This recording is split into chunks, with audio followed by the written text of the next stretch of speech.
क्यों नहीं लग रहा है यार पढ़ाई में मन? तुम नहीं पढ़ पा रहे हो या इसमें किसी और का दोष है कि आपका दोष है? ये आपको पता करना है दोस्तों, क्योंकि मन को आप अपने अकॉर्डिंग नहीं चला पा रहे हैं, मन आपको अपने अकॉर्डिंग चला रहा है। जैसे आपका मन व्हाट्सएप चलाने का, फेसबुक चलाने का, इंस्टाग्राम चलाने का या टेलीग्राम अन्य कोई भी सोशल मीडिया ऐप चलाने का नहीं होता, फिर भी तो आप चला रहे हैं ना दोस्तों।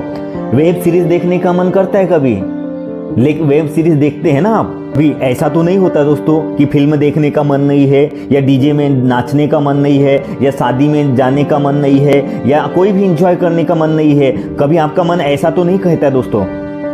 वेब सीरीज देखते समय आपको नींद नहीं आएगी, फिल्म देखते समय आपको नींद नहीं आएगी। जैसे ही आपने किताबें अपने हाथ में रखे तो आपको नींद आ जाती है। आपको क्या लगता है ऐसा करके आप किसको धोखा दे रहे हैं? अपने मम्मी पापा को या अपने टीचर्स को? ध्यान रखिए दोस्तों, आप किसी और को नहीं अपने आप को धोखा दे रहे हो। क्या सोचा आपने कभी फेसबुक, व्हाट्सएप, इंस्टाग्राम, टेलीग्राम, कोई भी आपका सोशल ऐप है, आपको किसी ने नहीं सिखाया इसको चलाने के लिए, लेकिन पढ़ाई आपको करवाई जाती है, सिखाई जाती है। आपके पेरेंट्स, आपके टीचर आपका साथ देते हैं, हमेशा आपको पढ़ने के लिए कहा जाता है, फिर भी आप उसको आप नहीं पढ़ पा रहे हैं। देखिए दोस्तों, आपके हाथ में सबसे बड़ा जो हथियार है आपका जो मोबाइल, ये सबसे बड़ा आपका दुश्मन है। क्योंकि 100% लोगों में से 10% लोग होंगे जो मोबाइल का सही यूज करते होंगे, बाकी 90% लोग उसका गलत यूज कर रहे हैं। जैसे दोस्तों आपने मोबाइल स्टार्ट किया या मोबाइल देखना चालू किया कि मोबाइल में मुझे ये चीज़ काम की देखना है, लेकिन अगर मान लो आपने यूट्यूब चालू किया, यूट्यूब के ऊपर कोई गाना आ जाए, कोई हंसी मजाक आ जाए, या कोई भी एडल्ट वाली सीन आ जाए, तो सबसे पहले आप उसको देखे होंगे, क्योंकि आप पढ़ाई से पहले आप उसको इम्पोर्टेंस देते हैं। अगर आप मोबाइल चलाने के इतने आदी हो चुके हो कि मोबाइल के बिना नहीं रह पा रहे हो, तो याद रखना मेरे दोस्तों, पता चला कि आप आने वाले समय में मोबाइल चलाने लायक होंगे या नहीं होंगे, या वो आपका पास मोबाइल होगा या नहीं होगा। अगर दोस्तों आप ये सब करते हैं तो कम से कम एक बार अपने मम्मी पापा के आंखों में झांक कर जरूर देखें। क्या कभी आपके पापा काम पर नहीं गए होंगे कि आज मुझे अच्छा नहीं लग रहा है? आपकी मम्मी ने आपके लिए खाना नहीं बनाया हो कि आज मुझे अच्छा नहीं लग रहा है? पापा ने ऐसा क्यों नहीं किया? पापा ने अगर चाहते कि रेस्ट कर सकते थे एक दिन, पापा ने ये सोचा कि अगर मैं आज काम पे नहीं गया तो अगले दिन मेरे बच्चों का या अगले दिन मेरे फैमिली का क्या होगा।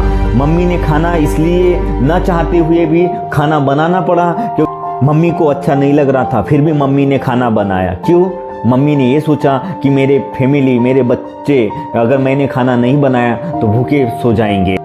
जब मम्मी पापा आपके किसी बात के लिए कंप्रोमाइज़ नहीं कर सकते, अपने बच्चों के लिए हमेशा वो सोचते हैं, तो आप तो इसलिए दोस्तों कम से कम अपने लिए नहीं तो कम से कम अपने मम्मी पापा की खुशियों के लिए आपको करना पड़ेगा।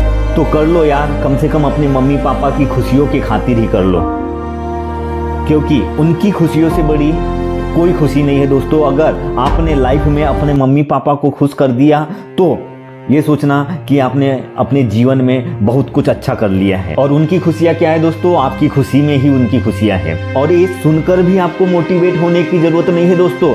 जब तक आप खुद दिल से, अपने अंदर से खुद मोटिवेट नहीं हो जाते, तब तक दुनिया का कोई भी मोटिवेटर आपको मोटिवेट नहीं कर सकता। जब तक आप अंदर से खुद फील नहीं हो रहा है कि मैं गलत हूँ, हाँ यार मैं पढ़ाई नहीं कर रहा हूँ, मैंने गलती किया है, मैं अपनी गलतियों को सुधारूंगा, तो इसलिए आपको खुद अपने अंदर से ये आवाज़ आना चाहिए कि अब मैं करूँगा। फिर भी नहीं कर पा रहे हो तो अपने मम्मी पापा का दर्द एक बार फील करके देखना। जिस दिन आपने अपने मम्मी पापा का दर्द फील कर लिया, उस दिन आपको कोई मोटिवेट करने की जरूरत, किसी को भी मोटिवेट करने की जरूरत नहीं पड़ेगी आपको। आप खुद सेल्फ मोटिवेट हो जाओगे। आपने सोचा है कभी आपके मम्मी पापा काम पे कहीं जाते होंगे तो क्या उनको ठंडी नहीं लगती? क्या उनको गर्मी नहीं लगती? क्या उनको बरसात से डर नहीं लगता? वो तो आपको या किसी के सामने बहाना नहीं बनाते, या वो नहीं सोचते कि ये नहीं बोलते कि आज मेरा मन नहीं है। कभी देखा है दोस्तों आपने?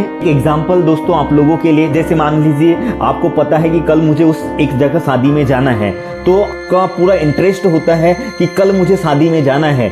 तो आपको ऐसा तो नहीं होता है कि कल आया आज का दिन बीत गया, कल आया और आप शादी में जाने के लिए मस्त तरीके से रेडी हो रहे हो और आप शादी में जाने के लिए एकदम इंटरेस्टेड हो 100%। तब तो नहीं आपका मन कहता कि आज मुझे नहीं जाना चाहिए करके। तो पढ़ाई के साथ ऐसा क्यों? दोस्तों, सबसे बड़े गद्दार तो आप हुए। ईमानदारी नहीं दिखा रहा है, वो दूसरों के काम के लिए ईमानदारी दिखा रहा है।